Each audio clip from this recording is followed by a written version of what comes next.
Yumir Marshall at Gilas Pilipinas, pasok na sa finals! Bago ang lahat ay pakisuportahan ang page na aking pinamagatang Sports Update at pakihit ang subscribe at bell button para lagi kang updated kabady. Maraming salamat!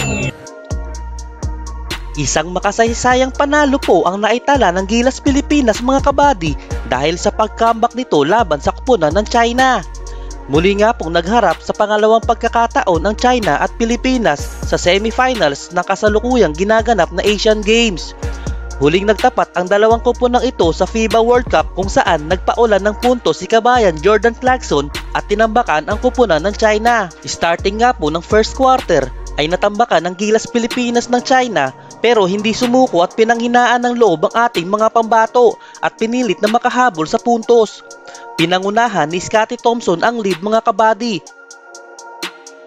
At ginulat naman ni Justin Brownlee ang mga inchik sa mga pinamalas nitong pangmalakasang maximum effort para maisalba ang bola hanggang umabot ng fourth quarter at 1 minuto na lang ang natitira pero lamang pa rin ang koponan ng China ng 5 puntos pero talagang binuhat ng mga nag-aapoy na 3-point shots ni Justin Brownlee hanggang nalamangan na ng 1 puntos ang koponan ng China. Last 20 seconds po kabady, hindi na nakachamba ang China at panalo na naman po ang team ng Gilas sa national team ng China at nagtala ng score na 77-76 at dahil sa epic comeback win na ito kabady ay pasok na po ang ating team na Gilas Pilipinas sa gold medal match. Congratulations! Samantala, isa pang magandang balita para sa ating mga boxing fans dahil panalo po ang ating pambato na si Yumir Marshall via second round knockout laban po sa Syrian boxer na si Ahmad Gusion. Buong tapang na nakipagsabayan kay Marshall ang warrior ng Syria at hindi inirespeto ang kakaibang lakas ng mga Pilipino pagdating sa pakikipagsabayan sa suntukan na naging dahilan kung bakit ito maagang napabagsak ni Marshall pagdating ng second round.